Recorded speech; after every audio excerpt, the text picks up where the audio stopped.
Hello guys, आज अपन एमपीएमएसयू का द्रव्य गुण विज्ञान फर्स्ट का 2019 का पेपर सॉल्व करेंगे। तो अपन इसको एक बार में ही पूरा सॉल्व नहीं करेंगे, अपन इसको 4 पार्ट्स में पार्ट 1, पार्ट 2, पार्ट 3, पार्ट 4 में सॉल्व करेंगे।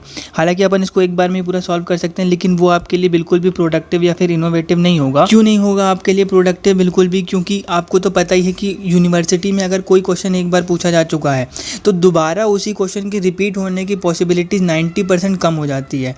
ठीक है, तो अपन उस क्वेश्चंस को रिपीट तो करेंगे, उसका आंसर तो आपको बताएंगे, लेकिन उसके साथ उसकी सारी पॉसिबिलिटीज़ को भी आपके साथ शेयर करेंगे कि जो जो क्वेश्चन पूछे जा चुके हैं तो उसके अलावा दूसरे क्वेश्चंस कौन से पूछे जा सकते हैं, कैसे पूछे जा सकते हैं। जैसे एक एग्जांपल से समझिए कि एक क्वेश्चन के 4 ऑप्शंस हैं, तो एक ऑप्शन से पूछ लिया गया है, तो बाकी के 3 ऑप्शन से कैसे क्वेश्चन अराइज हो सकता है और क्या पूछा जा सकता है वो आपके साथ शेयर करेंगे। जैसे अभी 2 मार्क्स के क्वेश्चन में पूछा जा चुका है कि कटु रस के लक्षण क्या होते हैं, तो अब कटु रस के लक्षण दोबारा पूछे जाने की पॉसिबिलिटी तो बहुत ज़्यादा कम है, तो बाकी के जो 5 रस बचेंगे उनके लक्षण पूछे जाने की पॉसिबिलिटी ज़्यादा है। तो अपन उसको भी साथ ही साथ डिस्कस करते चलेंगे। और एक चीज़ और कि अपन आपको बता देंगे कि ये चीज़ें कहाँ पर दे रखी है, तो आपसे एक रिक्वेस्ट है कि आप उस चीज़ को ज़रूर देख लीजिएगा।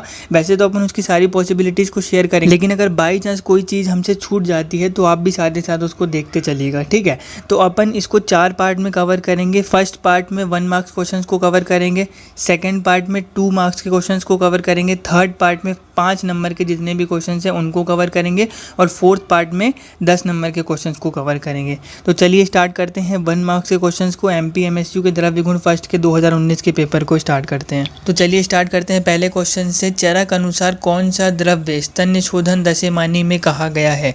तो इसका वर्णन चरक संहिता के सूत्र स्थान के 4थे अध्याय षट विरेचन शताश्रिति में भी दे रखा है, और आचार्य प्रियव्रत शर्मा की डीजी फर्स्ट के प्रथम खंड में चरकोक्त वर्ग में इसका वर्णन किया गया है। ठीक है, तो वहाँ पर 50 महाकषाय का वर्णन किया गया है और प्रत्येक महाकषाय में 10 द्रव्यों का वर्णन किया गया है। तो 50 महाकषाय में 500 द्रव्यों का वर्णन किया गया है। अब एक चीज़ सुन लीजिए कि ये जो 50 महाकषाय हैं उसमें से हर पेपर में द्रव्य गुण के फर्स्ट पार्ट के पेपर में 6 से 7 नंबर के क्वेश्चन ज़रूर आते हैं, तो ये ईजिली याद नहीं होते हैं। तो इसका न्यूमोनिक्स का वीडियो मैं कुछ दिन में अपलोड कर दूंगा, लेकिन अगर हो सके तो आप इसके खुद के न्यूमोनिक्स बनाइएगा, क्योंकि खुद के बनाए हुए न्यूमोनिक्स बहुत लंबे समय तक याद रहते हैं और आपको इजीली याद भी हो जाएंगे। तो चलिए बात करते हैं स्तन्य शोधन दशमानी में कौन कौन से द्रव्य आते हैं।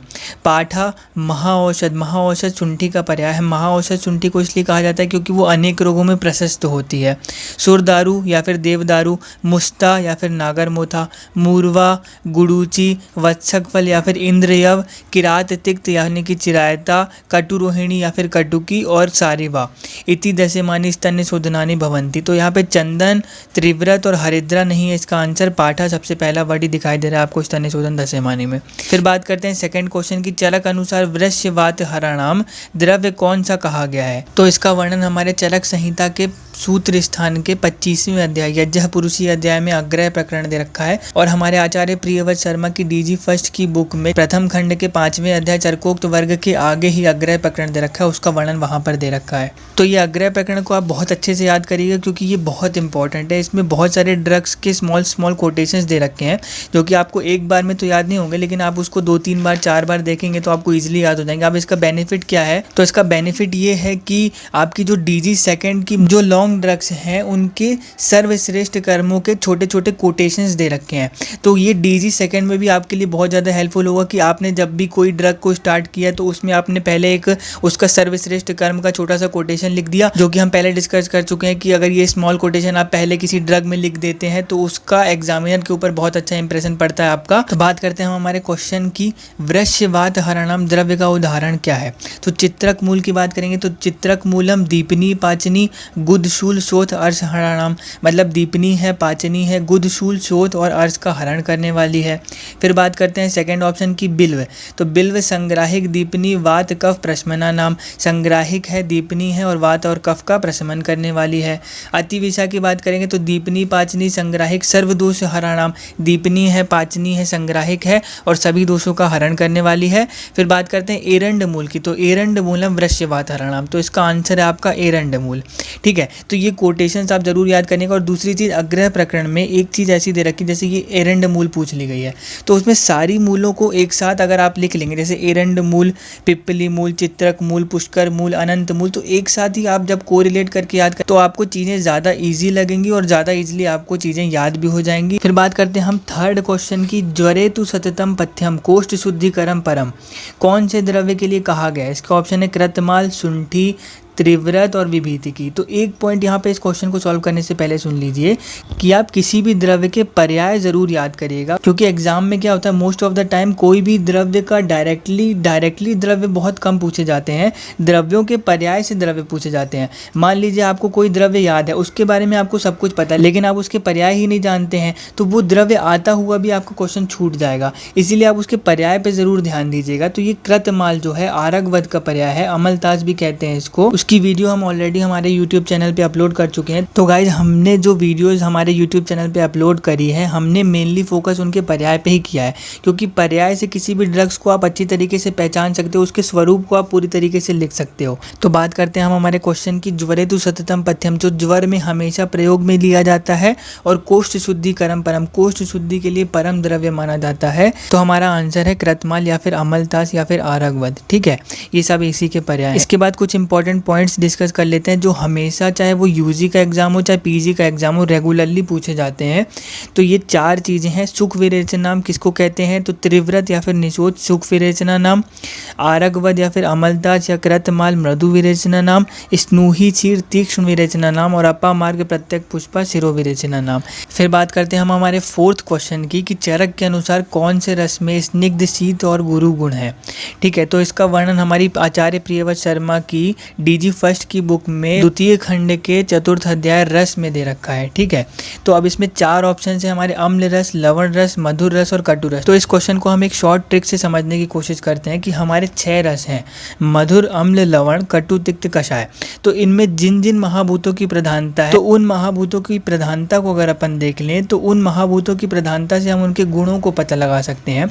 तो उन महाभूतों को याद करने के लिए एक शॉर्ट ट्रिक है। आचार्य चरक के अनुसार जेपी, जग, पग, वग, वा और पीवी, और आचार्य सुश्रुत के अनुसार है जेपी, पग, जग, वग, पा और पीवी। तो देखिए, जेपी से आ जाएगा जल और पृथ्वी महाभूत, जग से आ जाएगा जल और अग्नि महाभूत, पग से आ जाएगा पृथ्वी और अग्नि महाभूत, वग से आ जाएगा वायु और अग्नि महाभूत, वा से आ जाएगा वायु और आकाश महाभूत, और पीवी से आ जाएगा पृथ्वी और वायु महाभूत। और आचार्य सुश्रुत की बात करेंगे तो आचार्य सुश्रुत के अनुसार जेपी से आ जाएगा जल और पृथ्वी महाभूत, पग से आ जाएगा पृथ्वी और अग्नि महाभूत, जग से आ जाएगा जल और अग्नि महाभूत, वग से आ जाएगा वायु और अग्नि महाभूत, पा से आ जाएगा पृथ्वी और आकाश महाभूत, और पीवी से आ जाएगा पृथ्वी और वायु महाभूत। तो देखिए, इस क्वेश्चन में आचार्य चरक के अनुसार पूछ रहा है, तो अपन सिर्फ आचार्य चरक के अनुसार महाभूतों को कंसीडर करते हुए देखते हैं उनके गुणों के बारे में।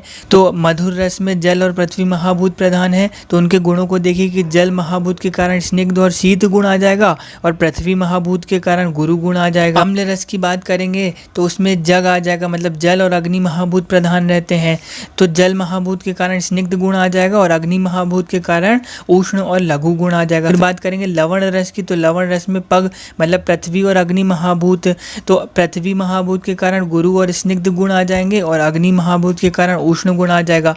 कटु रस की बात करेंगे तो वग वायु और अग्नि महाभूत, तो अग्नि महाभूत के कारण उष्ण गुण आ जाएगा, और वायु महाभूत के कारण रूक्ष और लघु गुण आ जाएगा। तिक्त रस की बात करेंगे तो वायु और आकाश महाभूत, तो वायु महाभूत के कारण रूक्ष और शीत गुण आ जाएंगे, आकाश महाभूत के कारण लघु गुण आ जाएगा। कषाय रस की बात करेंगे तो पीवी पृथ्वी और वायु महाभूत, पृथ्वी महाभूत के कारण गुरु गुण आ जाएगा, और वायु महाभूत के कारण रूक्ष और शीत गुण आ जाएगा।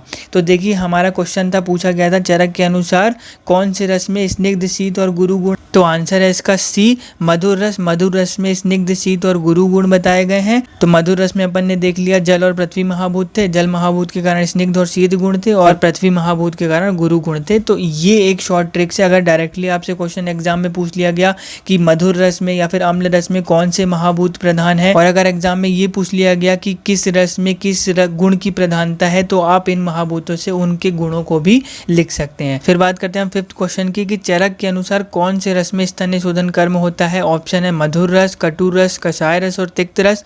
तो इसका आंसर है तिक्त रस। तो इस क्वेश्चन को अच्छे से समझने के लिए हम रसों के संस्थानिक कर्म की एक टेबल है उसको देख लेते हैं, जिसका वर्णन हमारे चरक संहिता के सूत्र स्थान के 26वें अध्याय, आत्रेय भद्र कापी अध्याय और प्रियव्रत शर्मा की द्वितीय खंड के चतुर्थ अध्याय रस में दे रखा है। ठीक है, तो इस टेबल को याद करने से आपके दो फायदे हैं। तो इसमें पहला फ़ायदा ये है कि जैसे पूछा गया था क्वेश्चन में कि कौन से रस में स्तन निशोधन कर्म है, तो इसमें देखिए तिक्त रस में सबसे आखिरी में प्रजनन संस्थान का कर्म है स्तन निशोधन, तो इसका आंसर ये हो गया।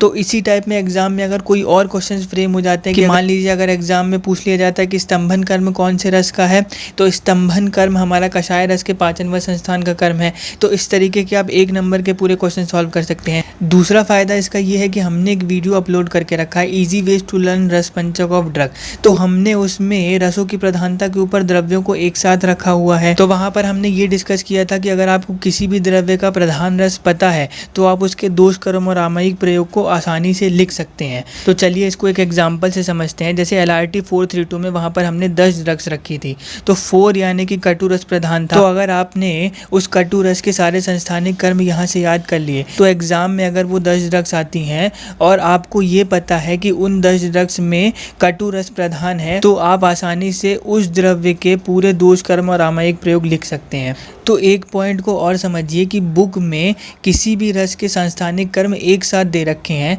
तो हमने यहाँ पर ये टेबल आपके लिए बनाई है ताकि आप सारे रसों को एक साथ कंपेयर करके याद करेंगे तो आपको ईजिली सारे रस याद हो जाएंगे। और अगर हो सके तो आप अपने रिवीजन के लिए इसका स्क्रीनशॉट लेकर के एक पेपर में ज़रूर लिख लीजिएगा, जिससे आपको याद करने में ईजी पड़े। फिर बात करते हैं हम 6th क्वेश्चन की। आचार्य भाव मिश्र के अनुसार कौन से दोष का समन त्रिफला करता है?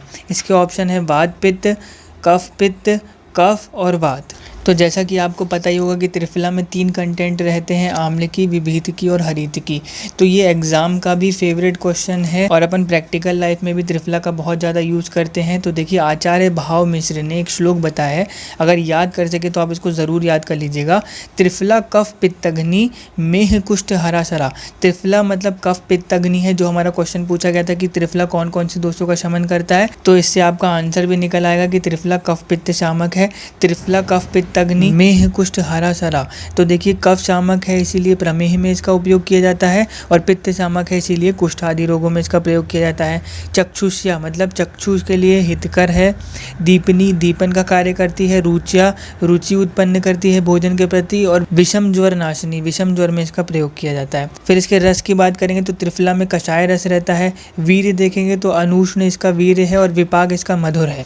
फिर देखिए कषाय रस होने से ये कफ पित्त शामक है। और हमने पहले बात करी कि त्रिफला में मेनली 3 कंटेंट रहते हैं, आम्लकी, विभीतिकी और हरितिकी। तो विशेषतः आम्लकी पित्तग्न है, पित्त का शमन करने वाली है। विभीतिकी कफग्न है, कफ का शमन करने वाली है। और हरितिकी वातग्न है, वात का शमन करने वाली है।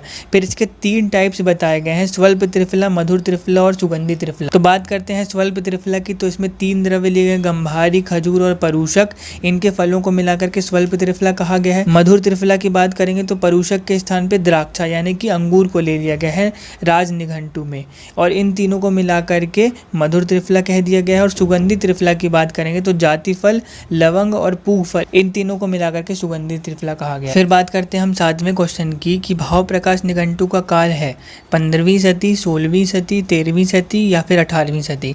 तो इसका आंसर है 16वीं सदी। तो भाव प्रकाश निघंटु के साथ साथ हम थोड़ा धन्वंतरी निघंटु और राज निघंटु के काल भी देख लेते हैं, जिससे अगर एग्जाम में पूछा जाता है तो अपन से बन जाए। तो धन्वंतरी निघंटु का काल है 10वीं से लेकर 13वीं सदी और राज निघंटु का काल 14वीं सदी के बाद है। 8वें क्वेश्चन की बात करते हैं, यश समने शक्ति स समन शक्ति किसमें होती है? तो उसका ऑप्शन है मंद, तीक्ष्ण, रूक्ष और सर। तो इसका आंसर है मंद।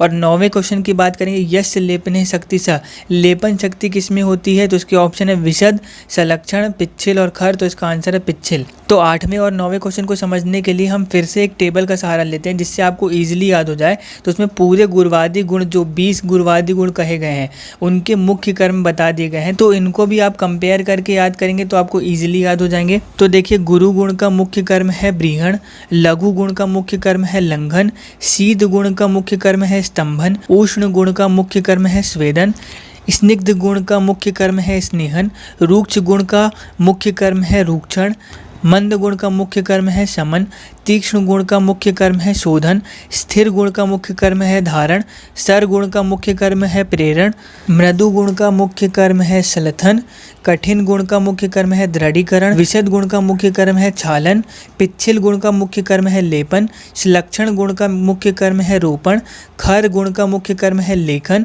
सूक्ष्म गुण का मुख्य कर्म है विवरण, स्थूल गुण का मुख्य कर्म है संवरण और सांद्र गुण का मुख्य कर्म है प्रसादन और आखिरी में द्रव्य गुण का मुख्य कर्म है विलोडन।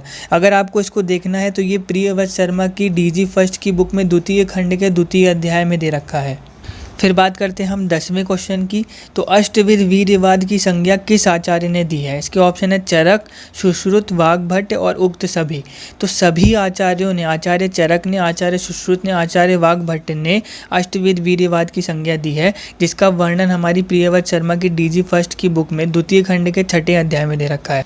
अब देखिए बात करते हैं कि आचार्य चरक ने अष्टविध वीर्य कौन से माने हैं। तो मृदु, तीक्ष्ण, गुरु, लघु, स्निग्ध, रुक्ष, उष्ण, शीतलम वीर्यम अष्टविधम केचित्। तो आचार्य ने मृदु, तीक्ष्ण, गुरु, लघु, स्निग्ध, रुक्ष, उष्ण और शीत, इनको अष्टविध वीर्यवाद की संज्ञा दी है। और आचार्य चरक ने द्विविध वीर्य भी माने हैं, शीत वीर्य और उष्ण वीर्य। फिर बात करते हैं हम 11वें क्वेश्चन की। आचार्य भाव मिश्र के अनुसार बृहत पंचमूल गुण दोष शामक है। इसके ऑप्शन है कफ शामक, कफवात शामक, पित्तवात शामक और वात शामक। तो इसका वर्णन आचार्य प्रियव्रत शर्मा की डीजी फर्स्ट की प्रथम खंड के 10वें अध्याय मिश्रक गण में दे रखा है। तो जिसका आंसर है कफवात शामक। तो यहाँ पर हम बृहद पंचमूल गण के साथ दूसरे गणों को भी डिस्कस कर लेते हैं।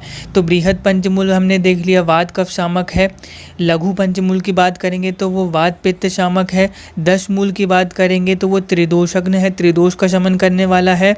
वल्ली पंचमूल की बात करेंगे तो वो कफ शामक है। तृण पंचमूल की बात करेंगे तो पित्त शामक है। मध्यम पंचमूल की बात करेंगे तो कफवात हर कफवात शामक है। जीवनी पंचमूल की बात करेंगे तो वात पित्त शामक है। फिर बात करते हैं हम 12वें क्वेश्चन की। सारंगधर के अनुसार भेदन कर्म का उदाहरण द्रव्य क्या है? जिसके ऑप्शन है कटुकी, दंती, हरितिकी और त्रिव्रत। तो जिसका आंसर है कटुकी।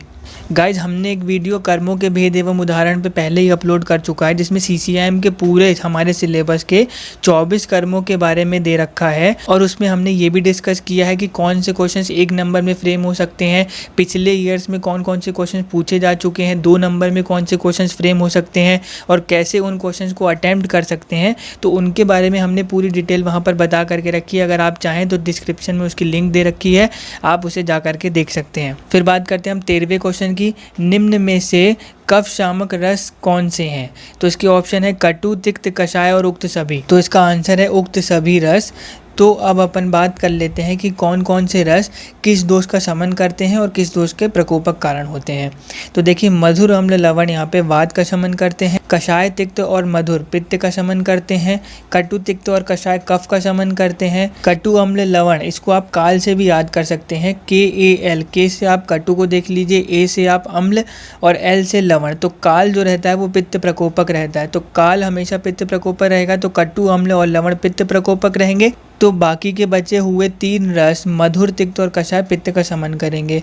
फिर बात करते हैं हम कफ प्रकोपक की। तो मधुर, अम्ल और लवण कफ प्रकोपक है, कटु, तिक्त और कषाय वात प्रकोपक है। फिर बात करते हैं हम 14th क्वेश्चन की कि राज निघंटु के अनुसार कौन सा पंचामृत द्रव्य है? जिसके ऑप्शन है गुड़ूची, गोक्षुर, मुसली और उक्त सभी। तो उसका आंसर है उक्त सभी। तो राज निघंटु के अनुसार 5 द्रव्य पंचामृत द्रव्य में रखे गए हैं। इसकी ट्रिक है MMSGG। तो M से आ जाएगा मुसली, M से आएगा मुंडी, S से आ जाएगा शतावरी, G से आ जाएगा गुड़ूची और G से आ जाएगा गोक्षुर। ठीक है। फिर बात करते हैं हम 15वें क्वेश्चन की कि चतुर्भद्र में कौन सा द्रव्य नहीं है? इसके ऑप्शन है सुंठी, गुड़ूची, अतिविषा और पिप्पली।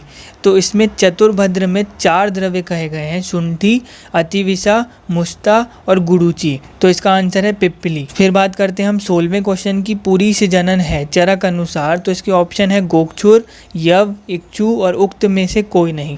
तो पुरीश जनन में हमारा यव कहा गया है और पुरीश जनन के साथ इक्षु जो ऑप्शन पूछा गया है वो मूत्र जनन का कहा गया है आचार्य चरक के अनुसार। फिर बात करते हैं हम 17वें क्वेश्चन की, कटु रस का 5 भौतिक संगठन क्या है? इसके ऑप्शन है वायु और अग्नि, वायु और आकाश, आकाश और अग्नि और वायु और जल। तो इसका ऑप्शन है वायु और अग्नि। इसकी ट्रिक की हमने पहले अभी बात करी है थोड़ी देर पहले ही कि JP पग जग वग पा और पीवी। तो उसको आप चाहें तो देख सकते हैं फिर से। तो देखिए मधुर रस में जल और पृथ्वी महाभूत है, अम्ल रस में पृथ्वी और अग्नि महाभूत है, लवण रस में जल और अग्नि महाभूत है, कटु रस में वायु और अग्नि महाभूत है, तिक्त रस में वायु और आकाश महाभूत है, और कषाय रस में वायु और पृथ्वी महाभूत है। तो इसका ऑप्शन है वायु प्लस अग्नि महाभूत, जो कि है पहला ऑप्शन ए। फिर बात करते हैं हम 18वें क्वेश्चन की। पूर्णाक्ष मौदगल्य के अनुसार रसों की संख्या है। ऑप्शन है इसके 1, 4, 3 या 2। तो इस क्वेश्चन को ज़्यादा अच्छे से समझने के लिए एक ट्रिक देख लेते हैं कि भद्र शकुंतला मोहित हुई, हिरण पर कुमार वीर ने धर पकड़ा और कंकण असंख्य। तो यहाँ पे भद्र से आचार्य भद्र काव्य को लिया है, जिन्होंने रसों की संख्या को 1 बताया है। शाकुंतला से शाकुंतेय आचार्य को लिया गया है, उन्होंने रसों की संख्या 2 बताई है, छेदनीय और उपशमनीय। मोहित हुई से आचार्य मौदगल्य पूर्णाक्ष को लिया गया है, उन्होंने रसों की संख्या 3 बताई है, छेदनीय, उपशमनीय और साधारण। हिरण पर से आचार्य हिरण्याक्ष कौशिक को लिया गया है, उन्होंने रसों की संख्या 4 बताई है। स्वादु हितकर, स्वादु अहितकर, अस्वादु हितकर और अस्वादु अहितकर। कुमार से आचार्य कुमार सिरा भरद्वाज को लिया गया है, इन्होंने रसों की संख्या 5 बताई है।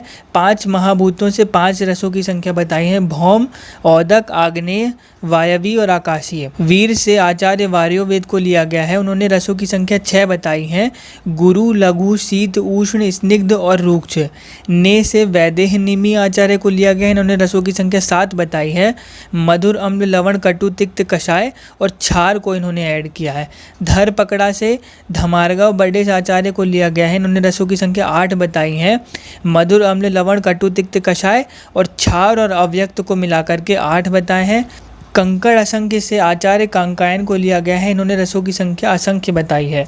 अपरिसंख्य रसा इति कांकायनो बालहीक भिषक। उसके बाद बात करते हैं पुनर्वसु आत्रेय आचार्य ने 6 रसों की संख्या बताई है, मधुर, अम्ल, लवण, कटु, तिक्त और कषाय। तो इस ट्रिक से आपका ये क्वेश्चन सॉल्व हो गया है। इसमें मोहित हुई से आचार्य मौदगल्य पूर्णाक्ष को लिया गया है, इन्होंने रसों की संख्या 3 बताई है, छेदनी, उपशमनी और साधारण। तो अगर आप इस ट्रिक को याद कर लेंगे तो इससे रिलेटेड अगर क्वेश्चंस आते हैं तो आपसे एग्जाम में बन जाएंगे। फिर बात करते हैं हम 19वें क्वेश्चन की। पैच्छिल्याद गौरवात द्रव्यम रुद्धवा व रसवह सिरा निम्न में से किस कर्म का उदाहरण है। तो इसके ऑप्शन है अभिष्यंदी, प्रमाथी, विकासी और छेदन। तो इसका ऑप्शन है अभिष्यंदी। तो देखिए ये क्वेश्चन दोबारा से कर्म का आ गया। तो कर्म की वीडियो हम पहले ही भी बात कर चुके हैं कि अपलोड कर चुके हैं, उसमें उसकी सारी पॉसिबिलिटीज़ के बारे में हम शेयर कर चुके हैं। तो आपको लगे तो आप उसे जा करके देख सकते हैं। फिर बात करते हैं 20वें क्वेश्चन की कि मध्यम पंचमूल में कौन से द्रव्य नहीं है। इसके ऑप्शन है बला, पुनर्नवा, माशपर्णी और जीवक। तो देखिए इसका आंसर है जीवक। तो मध्यम पंचमूल में कौन से द्रव्य आते हैं? बला, पुनर्नवा, एरंड, मुदक पर्णी और माशपर्णी। साथ ही साथ अपन बृहद पंचमूल, लघु पंचमूल, तृण पंचमूल, वल्ली पंचमूल और जीवनी पंचमूल के द्रव्यों को भी देख लेते हैं। तो बृहद पंचमूल में आते हैं आपके बिल्व, अग्निमंथ, श्योनाक, पाटला और गंभारी। लघु पंचमूल में आते हैं सालपर्णी, प्रश्नपर्णी, बृहति, कंटकारी और गोक्षुर। तृण पंचमूल में आते हैं आपके कुश, काश, नल, दर्भ और कांडेक्षु। वल्ली पंचमूल में आते हैं विदारी, सारिवा, मंजिष्ठा, गुरुचि और मेष श्रृंगी। और जीवनी पंचमूल में आते हैं अभीरू, वीरा, जीवंती, जीवक और ऋषभक। Thank you for listening. Please like, share and subscribe.